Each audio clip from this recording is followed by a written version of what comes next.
Listen to your breath. Please welcome author, humorist, and your bedtime storyteller, Dylan Brody. The green room at the Laugh Works smelled so intensely of floral air freshener that Daniel found himself trying to find the underodor that it had been sprayed to cover. He knew success would prove more troubling than curiosity, but he couldn't stop trying. He took a moment to get his ground legs back, listening to his breath, reminding himself that he was off stage now, that he could let go of the insistent rhythm of the 4-to-1 joke per minute pacing. He forced himself to listen to more breaths than usual this evening. He knew he had to be himself again before he lit up. He had discovered this about a year earlier. If he got high the moment he came off stage, he couldn't throw off the quick wit for the rest of the evening. He didn't know why, though he imagined someday he would do an in-depth exploration of it, figure it out. Tonight, he really wanted to get high immediately, but he wouldn't. Not until he had control of his comedic impulse. His parents had arrived late. He had heard the whispering at the back of the room first, knew their cadences, before he saw them coming in and finding their seats about 8 minutes into his headlining set. He chuckled at himself and admitted that it had been closer to 7.5 minutes. Pretending to the imprecision of about 8 minutes was an absurd kind of false modesty. His time sense on stage had become supernaturally accurate. His parents had come in at 7 minutes and 38 seconds in, missing his opening line in a small run of jokes that ended with a punchline so offhanded in its execution that it would get a shocked laugh of surprise and delight later when he used it as a callback. It was a callback that his parents would not get because they had missed the setup to it that was disguised as an improvised punchline. At the moment that they had arrived, he had briefly considered whether there was a way to bring them up to speed, working the punchline in again early on without it ruining the repeat refrain for the rest of the audience later on. Then he'd realized that the effort was distracting him, so he let it go with a slight left-handed gesture that he realized came from resentment toward them for their late arrival. Even as he performed, he found himself counting the number of rounds of drinks the waitress brought to their table. They had entirely missed the terrific feature set from Barney O'Reilly. Barney did a terrific job every show. That would have been enormously helpful to him had the incompetent opener and MC, Tom Diebel, not gone up after Barney and brought the room to a dead halt before doing Daniel's intro. He was quite glad that his parents had not seen Tom Diebel's set. He sensed his readiness. He was thinking like a person again, a resentful, judgmental, slightly anxious person, but not every thought was couched in a clever turn of phrase or seen from a sardonic slant. He put on his overcoat and pulled the Marlboro pack from his pocket, the joint carefully protected between the cardboard box and the cellophane wrapping. He fished around in the deep pocket until he found the lighter and then tucked pack and lighter back into the pocket, headed out. He passed Barney at the bar and they exchanged great sets with one another, pointedly ignoring Tom, who seemed not to notice. Tom flirted with the waitresses after the shows and seemed to have virtually no awareness of the others on the bill with him or the utter lack of interest shown by the women. Daniel said, "Did you see?" Barney said, "They're outside. Your dad said he wanted to smoke." Of course. He looks just like you, or vice versa. He could be your significantly younger brother. Nice. It's as close as I come to being an insult comic. Daniel chuckled, though he didn't mean it, and stepped out into the night to find his parents. They were easy to find.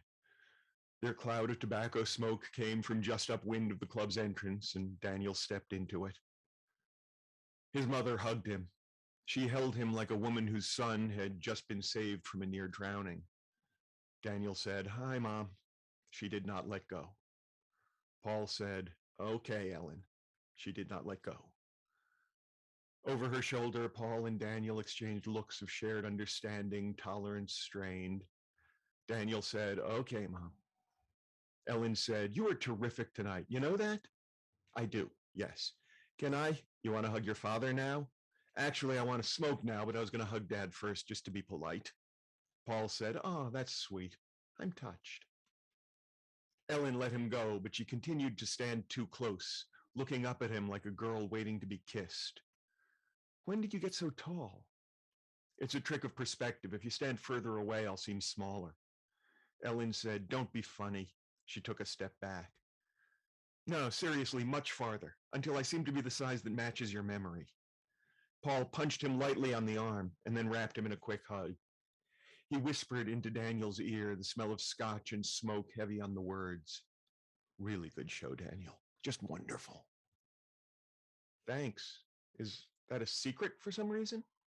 Paul snorted and released his son. Daniel pulled out the pack of cigarettes and freed the joint. You guys don't mind, do you? Paul put up a hand and shook his head by way of permission.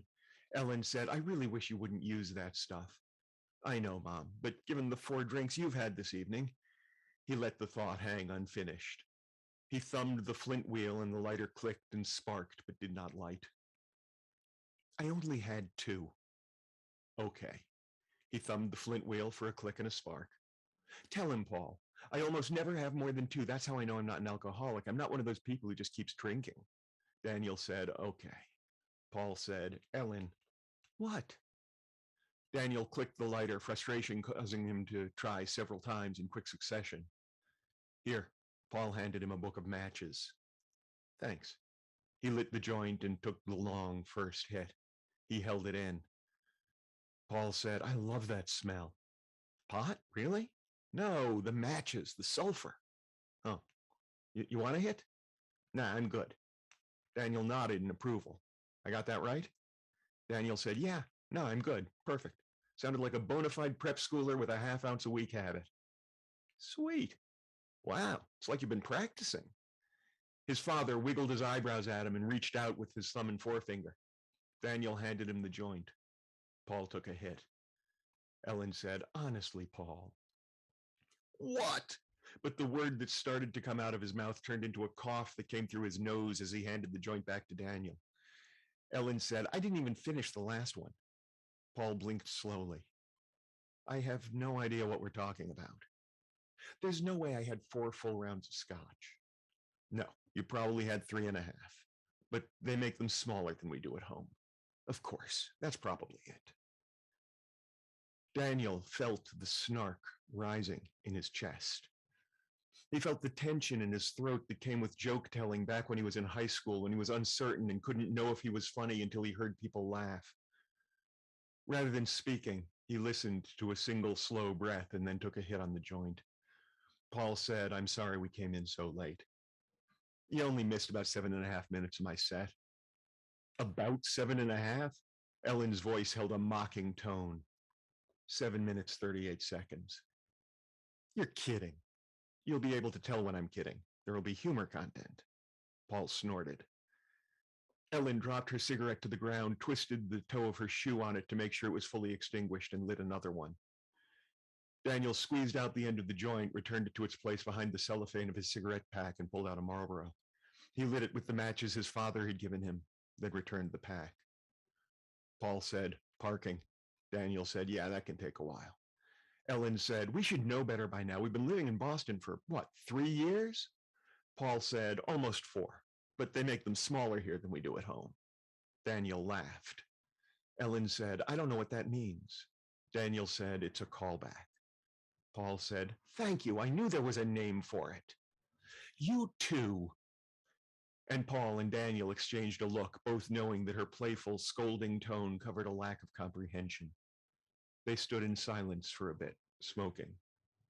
Paul said, there was one thing you said that got a laugh that Daniel said, exactly. Paul nodded. Ellen said, okay, now you're doing it on purpose. You remember when everyone laughed and you leaned over and said, why is that funny?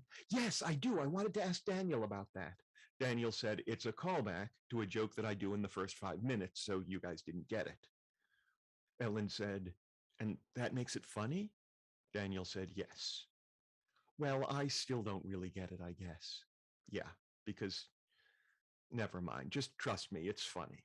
Paul sighed. Ellen raised her fingers in a gesture that was intended to be a light indication that she was throwing her hands up in the air, but only looked as though she was tickling a cow's underbelly. I don't really understand how a lot of it works. You don't need to. But I really am so glad we got to come see you while you're in town.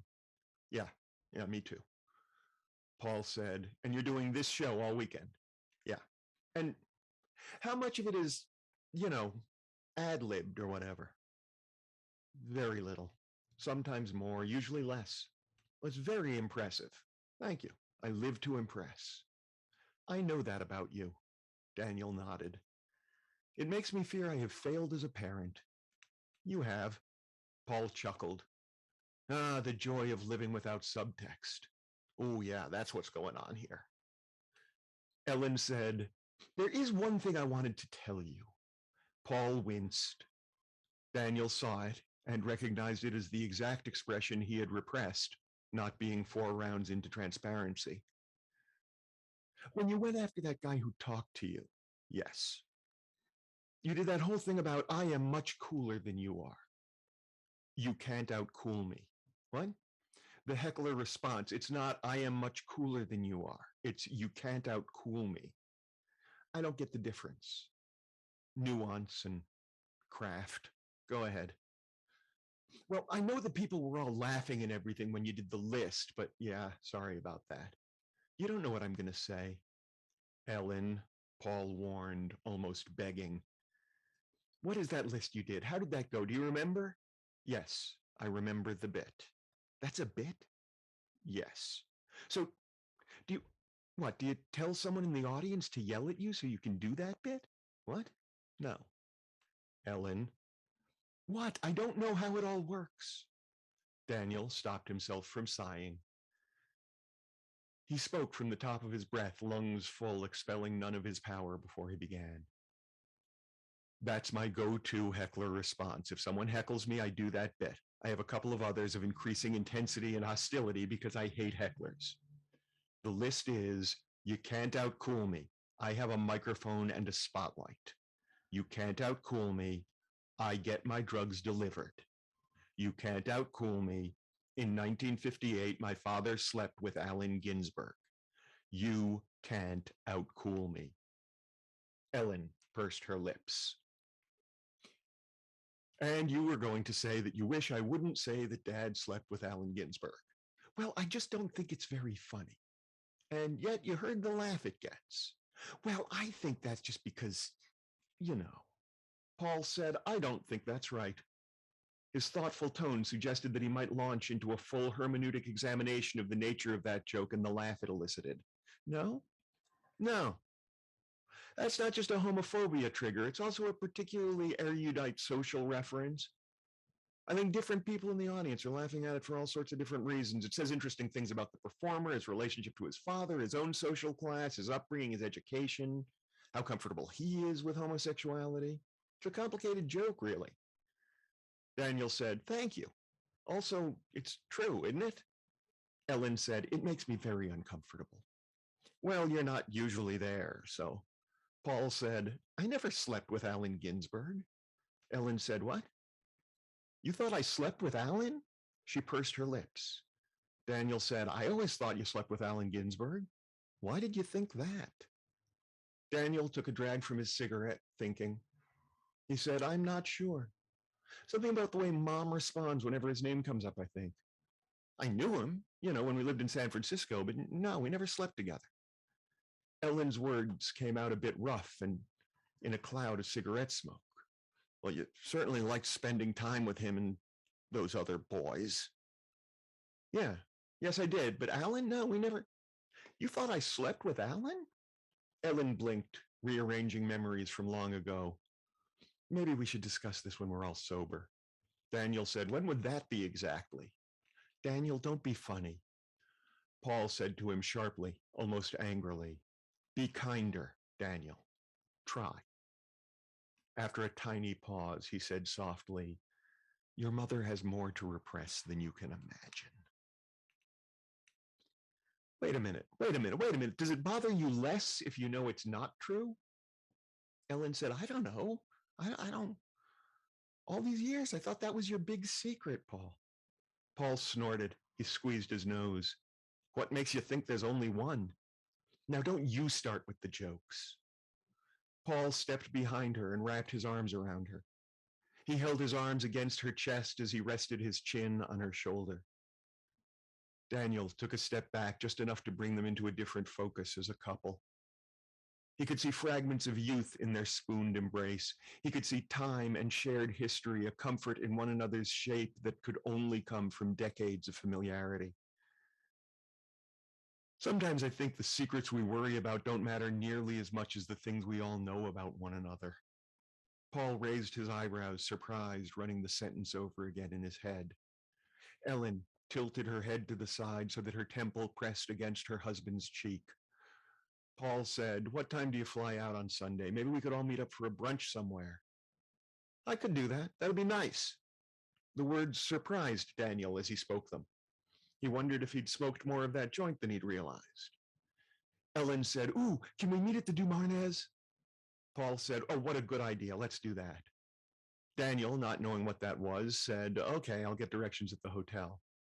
Ellen said, "I don't usually drink during the day. I mean, not until later on. But they have the most wonderful Bloody Marys there." "Ah," Paul said, "they also have, food." "Of course, right, good. So Sunday at 11? Paul said, "Great, okay, so should I get you guys a cab?"